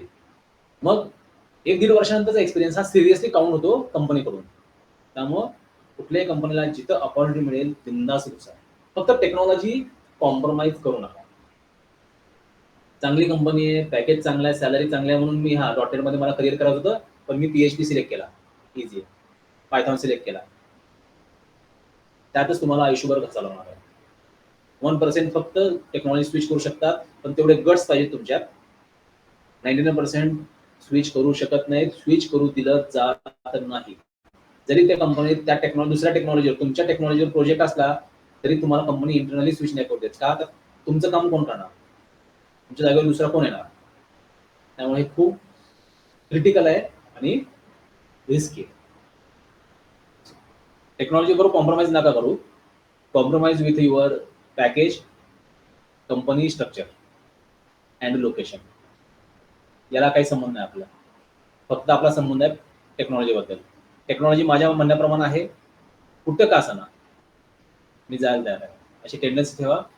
6 महिने 1 वर्ष काढा, 1 वर्ष आरामात तुमचं करिअर होऊन जाईल.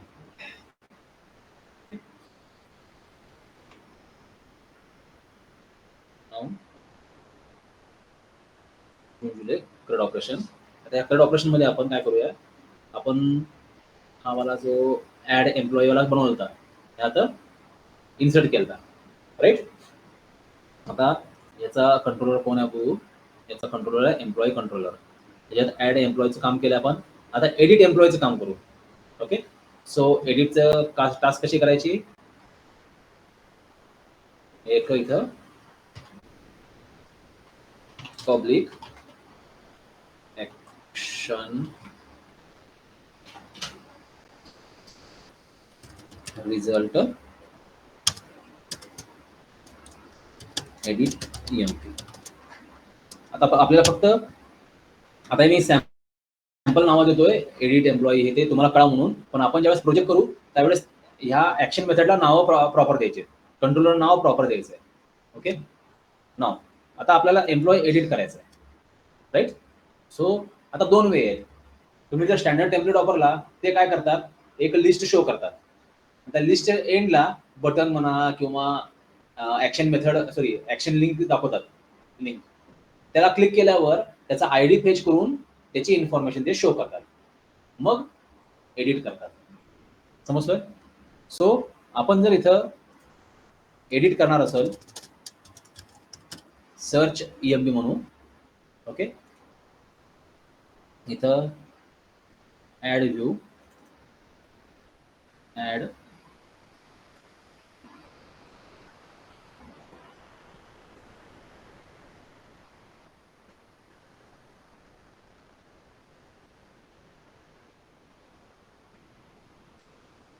इथं आलो आपण @using HTML.begin form आणि इथं @HTML.display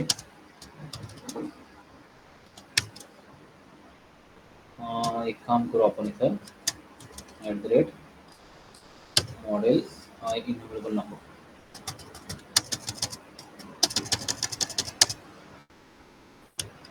काही पण देत आहे जून जुलै models.tbl एम्प्लॉई. तर आपल्याला एम्प्लॉई सर्च करायचं आहे, राईट? सो आपण काय करणार, एक पेज बनवणार. आता ह्या केसमध्ये इथं एक सॅम्पल म्हणून समोर एक लेबल देऊ, एंटर एम्प्लॉई ID. आता आपल्या एम्प्लॉईकडे काय काय बघू. एम्प्लॉई ID आहे, नेम आहे, ॲड्रेस आहे, कॉन्टॅक्ट आहे, सॅलरी आहे, जेंडर आणि बाकी सगळी इन्फॉर्मेशन आहे. बरोबर आहे? आता ह्यातला युनिक इन्फॉर्मेशन कोण देतोय? ID देतोय. सो हा एम्प्लॉई ID वाईज आपण काय करणार, सर्च करणार, एंटर एम्प्लॉई ID. जर तो सापडला तर एडिट करण्यासाठी आपण त्याला एका पेजवर सगळी इन्फॉर्मेशन शो करणार आणि मग तो मॉडिफाय केला की मग आपण काय म्हणणार, डेटाबेसमध्ये अपडेट झालंय what ever that message. So इथं काय केलं आपण, इथं एक display name for x_x.emp ID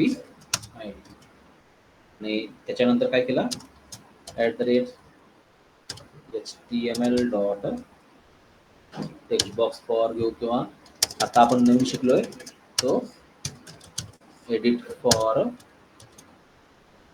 x_x.emp. then br input type submit.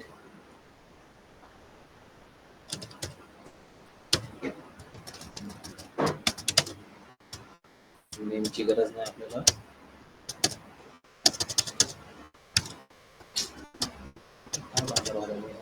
इथं वापरायला गेली की हा प्रॉब्लेम होतो. input type equal to submit, value equal to submit किंवा search. हां कुठलं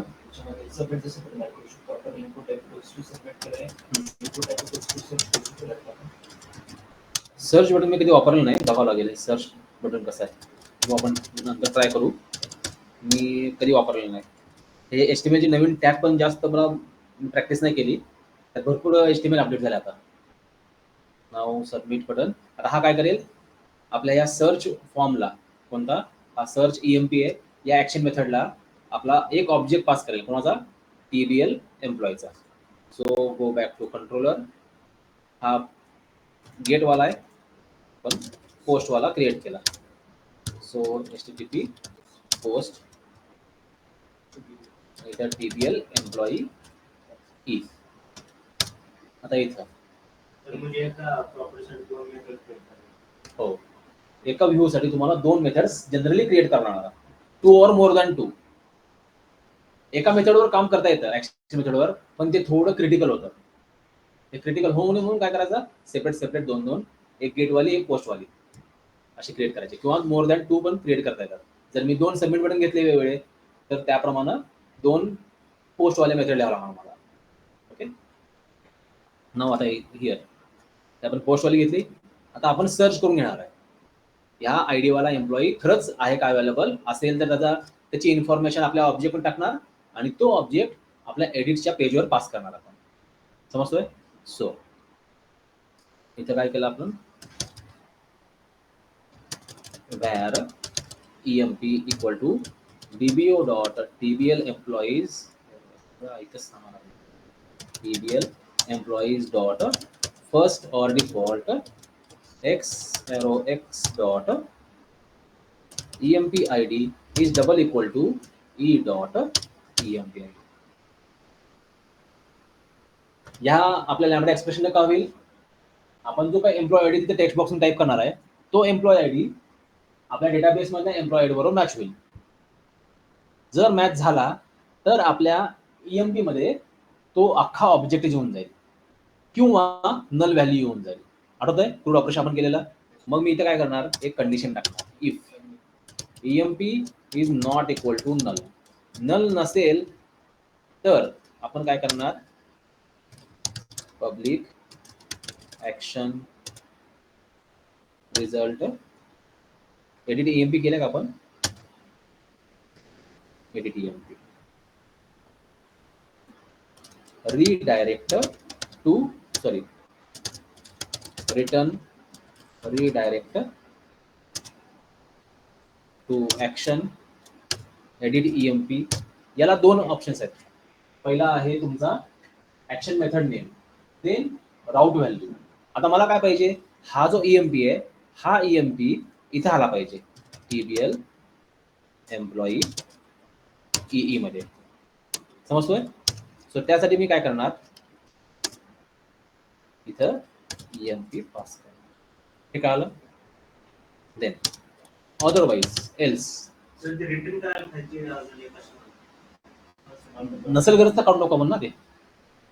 पण काय होतं समज जनरली, आता समजा मी एखादा कोड टाईप करतोय, I will cut it temporary, आणि मी हा जर लिहिला नसेल समजा, हा काय करतो कंटिन्यू इथं समोर रेड मार्क दाखवतो ना, माझं डोकं हलतंय, रेड मार्क बघितलं ना, एरर दिसला की पुढच्या वेळेस सुचत नाही का मला, समोर एरर नको आहे. एरर पहिलं माझी टेंडन्सी काय आहे, first solve error then move to the next point. मग जोपर्यंत हा जात नाही ना, माझं लक्ष इकडे जातं कंटिन्यू. तो पहिला मी हा काय करतो, एरर पहिला काढून टाकतो. सो एक रिटर्न व्ह्यू करून ठेवला, एरर गेला. आता मला माहिती आहे की हा जनरली मे बी युजलेस, मग त्या केसमध्ये तो शेवटी मी रिमूव्ह करून टाकेन आणि राहिला तरी काय नाही फरक पडणार, पण हा इथलं सारखं रेडमार्क दिसणार नाही ना, म्हणून मी काय केलं, तो खाली हे करून ठेवला. आता मला कन्फर्म माहिती आहे 100% आयदर दिस इज ट्रू और this one is a true. If this one is a false, if condition is a false, else will execute 100%. If condition is a true, this block will execute 100%. What it means? This return view will not work at any cost. मग मी इथे समजा माझा हा return view केला, return view, आणि माझ्या कंपायलरला पण लगेच कळालं की आता ह्या रिटर्न व्ह्यू मुळे ह्या व्ह्यूला काही डिमांड नाहीये, उपयोग नाहीये, त्याने ब्लर करून टाकला.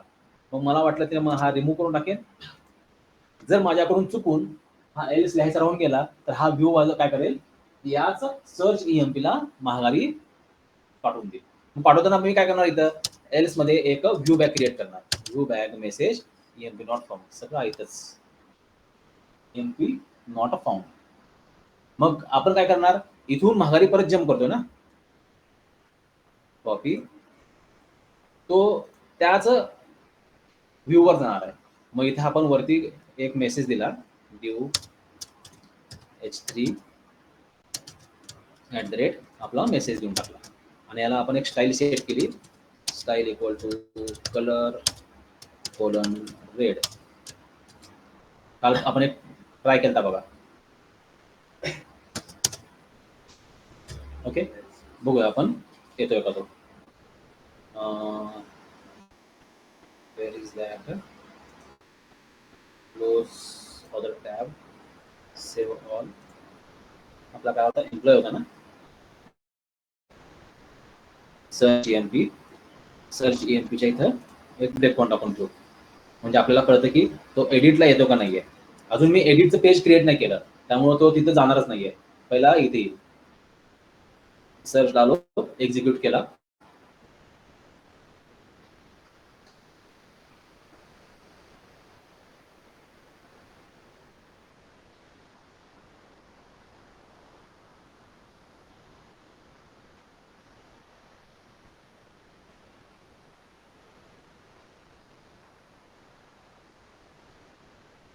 ईएमपी आयडी, समजा मी ईएमपी आयडी टाकला 2, सर्चला क्लिक केला, तो इथं आला.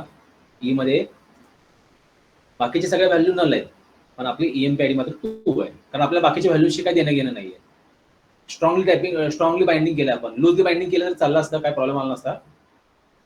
F10 बघूया, ईएमपी मध्ये ऑब्जेक्ट आलाय, 2 नंबर आयडी वाला आहे, एम्प्लॉई सापडला आपल्याला, नॉट नल आहे. रिडायरेक्ट टू ऍक्शन, कुठल्या एडिट ईएमपी ला जा. काय जा, आपला हा ईएमपी जो आहे, आता बघा याच्यामध्ये सगळी इन्फॉर्मेशन आहे, त्याचा ऍड्रेस आहे, कॉन्टॅक्ट नंबर आहे, डेजिग्नेशन आयडी आहे, जेंडर, ते सगळे इन्फॉर्मेशन आहे. मग काय कर, इथे येऊन सांगितलं. आता बघा बरं, ई मध्ये आहे का व्हॅल्यू जी इथून मी पास केली, what ever that EMP information, it is get collected here also. बघा बरं, थ्रू परचेस, राजेश, मेल, सगळी तीच इन्फॉर्मेशन आहे. आता मग आपण आपलं काम काय आहे, ह्या एम्प्लॉईसाठी एक एडिटचं पेज क्रिएट करणं. आणि आपल्याला ऑलरेडी आपण एक पेज क्रिएट करून ठेवलेला आहे, व्ह्यू क्रिएट करून ठेवलेला आहे, कोणता, ऍड ईएमपी वाला, बरोबर आहे. आता ऍड करताना आपण जी इन्फॉर्मेशन आहे त्यालाच आपण इन्फॉर्मेशन स्ट्रॉंगली बाइंडिंग न सेट करणार आहे. हे कॉपी पेस्ट करू का डिझाईन करू पहिल्यापासून, काय करू.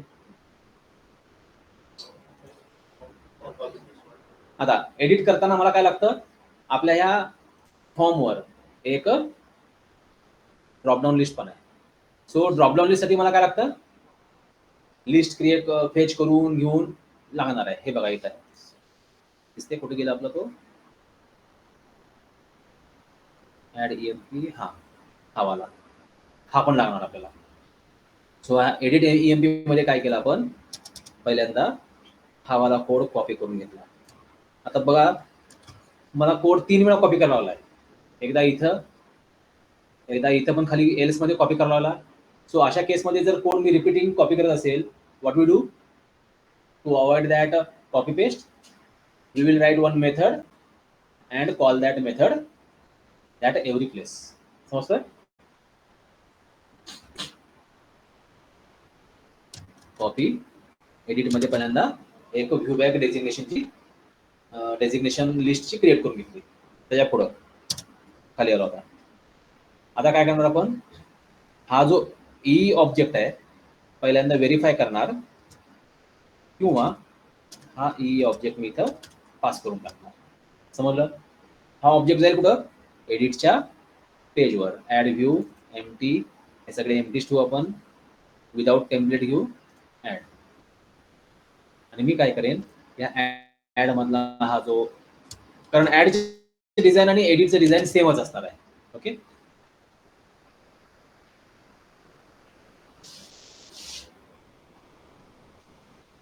डिवच्या आतमधलं सगळं कॉपी केलं आणि ह्या डिवच्या आतमध्ये पेस्ट केलं. आणि हा पण एम्प्टी असल्यामुळे बेनिफिट काय झाला मला, हा वाला स्वतःच्याच ऍड ईएमपी ला पाठवत होता, हा वाला स्वतःच्या एडिट ईएमपी ला पाठवणार आहे बॅकला. समजलं. Save, go back to controller. हा जो एडिट वाला आहे परत त्याला मी कॉपी केला आणि इथं पेस्ट केला, HTTP पोस्ट. आता आला प्रॉब्लेम. सर ती मेथड कशावर क्रिएट करायची, कुठली, आता काय सर्व्हरला पाठवायचं. ह्या मेथडचं काम काय आहे, सर्व्हरवरून व्ह्यू पेजला मला डेटा पाठवायचा आहे, तिथे सगळा तो शो होणार, जो टू आहे, नेम, राजेश, सगळी शो होणार. आता युजर वाटलं बाबा राजेश नाव बदलायचं, दिनेश नाव द्यायचं, त्यांनी सगळे मॉडिफिकेशन केले, सबमिट केला. आता सबमिट झालेला डेटा कसा येईल माघारी, मला पोस्ट येणार आहे. मग आलेला डेटा पोस्ट न कलेक्ट करायला मला एक पोस्ट वाली मेथड पण लागणार आहे. आता प्रॉब्लेम पण काय लागला, या मेथडचं नाव सेम आहे आणि दोघं पण सेम टाईपचेच पॅरामीटर ऍक्सेप्ट करायला. मग मला काय करावं लागेल, याचं नाव मला एकतर बदलावं लागेल. याला आणखी एक दुसरं ऑप्शन आहे, आपण इथं ऍक्शन नेम इथं देऊ शकतो. हे ऍक्शन नेम म्हणजे काय? मगाशी तुम्हाला एक सांगितलं अनोटेशन मी. डिस्प्ले नेम दिलं तुम्ही, व्हर्च्युअली नेम बदललं, पण ऍक्च्युअल मेथड बदलली का? नाही. मला असं पाहिजे की या मेथडचं नाव पण आहे ना, मला मेथड जर बदलायची नाहीये, एरर येतोय, मग मी काय केलं इथं व्हर्च्युअलीचं नाव बदललं, ऍक्शन नेम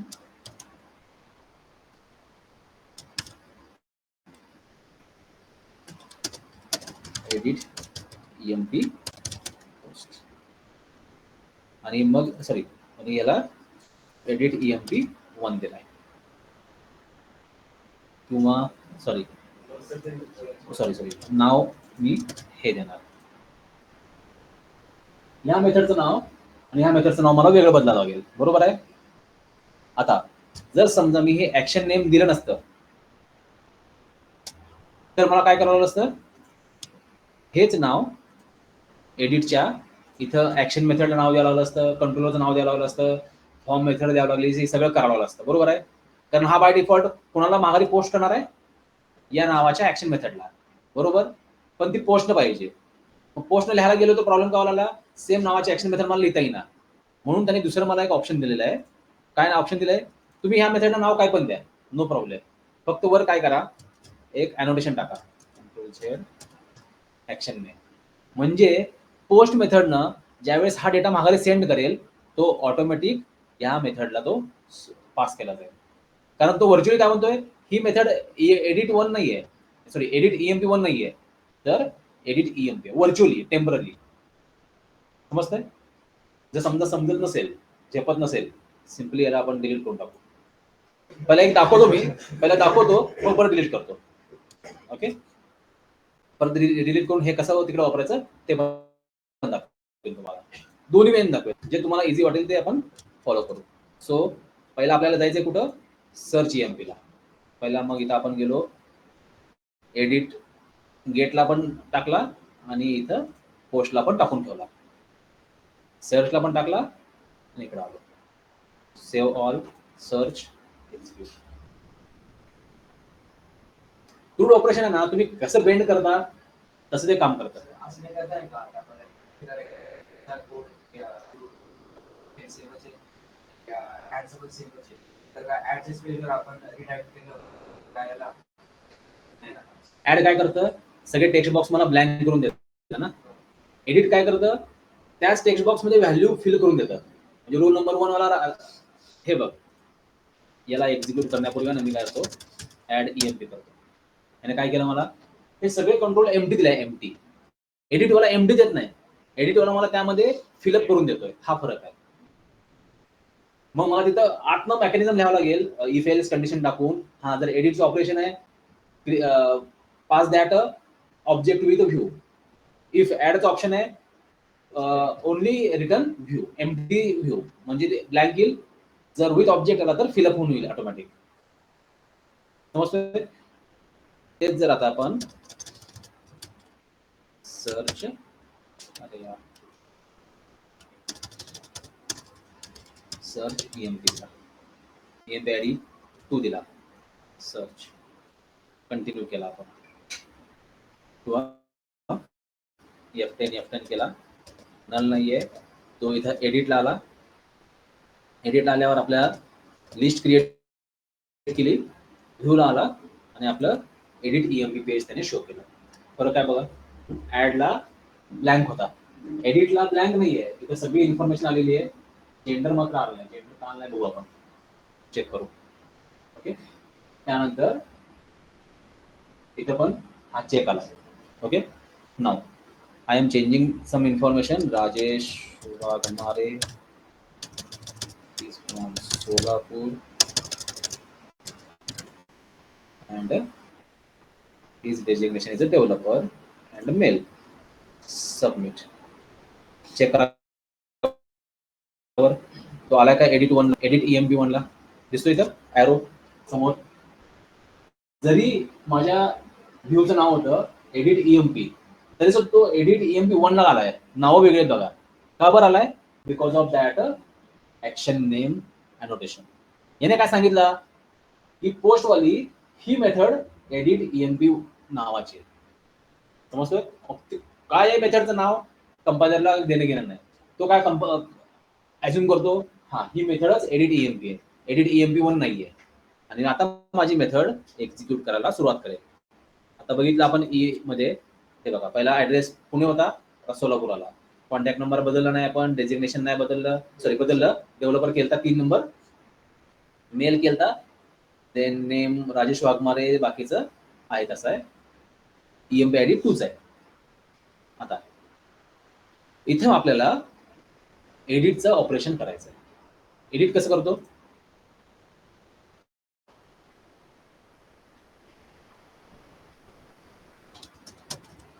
या व्ह्यू बॅगला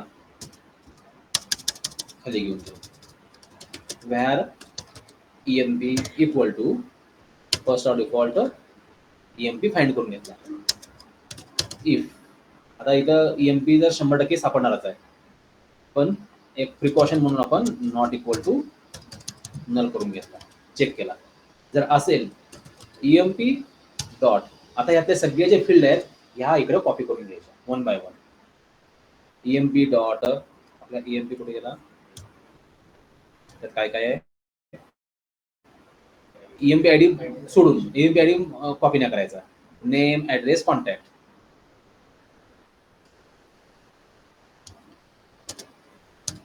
नेम. तर काही वेळा बघायला त्रास होतो म्हणून आपण इथं पिन करून हा थोडा इकडे घेऊ, ही बिल ईएमपीला एक्सपांड करून घेऊ. ह्या सिक्वेन्सने गेलं म्हणजे काय होतं, एखादी प्रॉपर्टी राहून जात नाही. आता काय होतं, आलेल्या सिक्वेन्सने जर घेतला, एखादी प्रॉपर्टी बाय मिस्टेक मिसिंग झाली, ती नल म्हणून जाईल, तिकडं एम्प्टी जाईल. त्यासाठी काय करायचं, EMP name equal to E dot name, EMP dot पुढचा कोण आहे, address equal to address, EMP dot contact equal to contact, EMP dot salary copy केला, EMP dot designation ID equal to designation ID, and EMP dot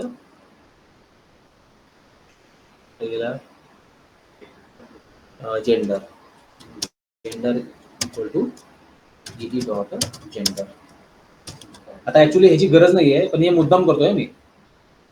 direct हा object जरी pass केला तरी काम होणार आहे माझं, पण हे का करतोय, याच्या मागचं रिझन काय आहे, ज्यावेळेस आपण व्हॅलिडेशन शिकू त्यावेळेस मला हा पाथ फॉलो करायचा आहे, हा कोड फॉलो करायचा आहे, म्हणून सध्या मी ॲज इट इज करतोय त्याच्या फ्युचरसाठी. Terms and condition accepted, yes. आणि हे काय टीबीएल डिजिग्नेशन हे काय आपल्याला लागत नाही. हे झालं कॉपी करून. आता काय करणार आपण, int n equal to save changes. If n is greater than 0 असेल तर आपण काय करणार, इथं रिटर्न रिडायरेक्ट टू ऍक्शन, कोणती इंडेक्स वाईज केली आपण ना,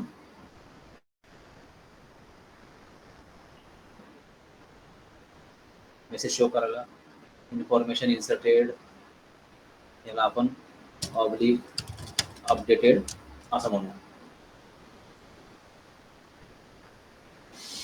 सेव्ह ऑल, कुठे गेला हा, इंडेक्सला रिटर्न केला, अदरवाईज रिटर्न सेम व्ह्यू.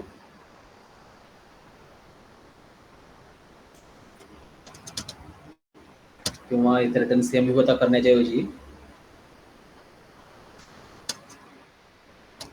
इथे खाली येऊन तो व्ह्यू बॅग क्रिएट करेल आणि परत तो ई माघारी पाठवून देणार आहे, त्यामुळे आपल्याला काही प्रॉब्लेम नाही येणार. बघूया तो आता डेटाबेसला स्टोअर करतोय का.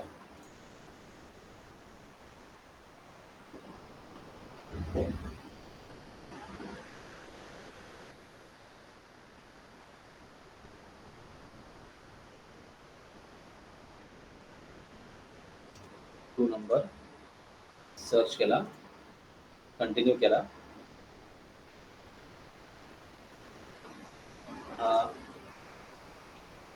इथं आला राजेश वाघमारे, सोलापूर, कॉन्टॅक्ट 999, सॅलरी 23,000, हा आहे QA मेल, आणि ॲक्सेप्ट टर्म्स कंडिशन अनचेक. सगळे मॉडिफाय केले. सबमिट. पहिला बघू आले का इन्फॉर्मेशन, सगळे आली आहे. फॉल्स पण आहे. F10 नल नाही आहे. सगळी इन्फॉर्मेशन आपण मॉडिफाय करून घेतली. ओके, आणि सेव्ह चेंजेस केले. एन काय मिळाला 1, म्हणजे आता डेटाबेसमध्ये अपडेट झाला तो. आणि कंटिन्यू केला, आपल्याला मेसेज मिळाला inserted updated successfully.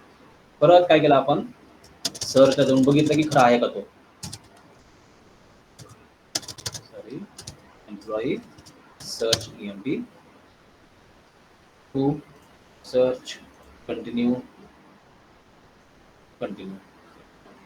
Rajesh Waghmare, Solapur, 999, 22,000 QA male, आणि ॲक्सेप्टल कंडिशन अनचेक आहे. मॉडिफाय करायचं मॉडिफाय करा, नाहीतर स्टॉप करून टाका. हे कळालं एडिटचं. येस, ऑनलाईन स्टुडंट केले काय? Yes sir. काहीतरी बोलू रे, मला टेन्शन येत आहे.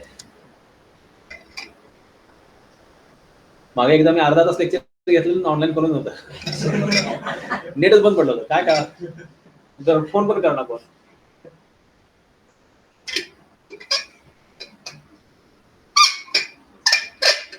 आता डिलीटचं ऑपरेशन तुम्ही करताय. फक्त मी ह्या सर्च पेज वरून डिलीटला कसं जाईल दाखवतो. त्यासाठी आपल्याला बघा, डिलीटसाठी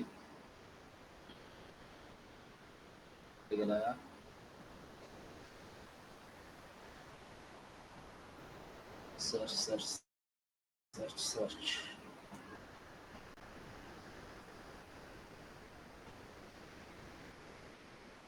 ह्याच्यात आपल्याला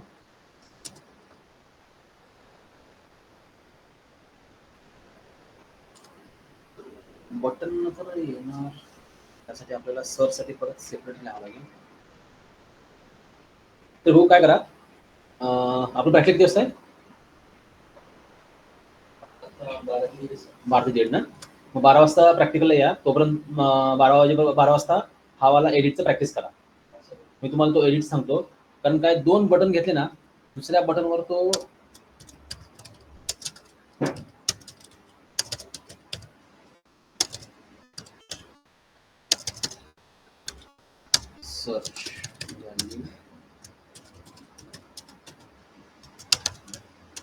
सर्च सर्च नाही, मला 2 वेळा बटनवरून 2 ऍक्शन मेथडवर सेपरेट पास करायचं आहे.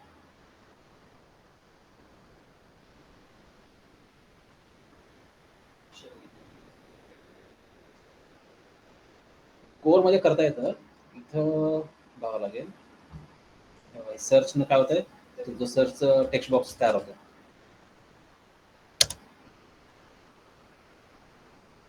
पोस्टला आला, एम्प्टी व्हॅल्यू आली. सर्च बटन मिळतं आपल्याला.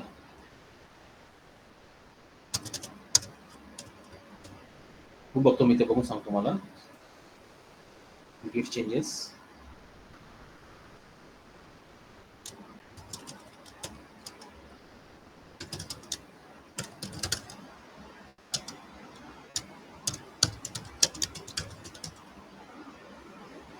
commit and push. Okay, pushing successfully pushed.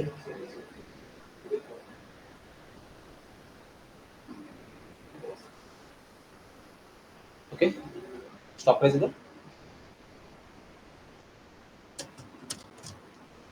Online student Asif,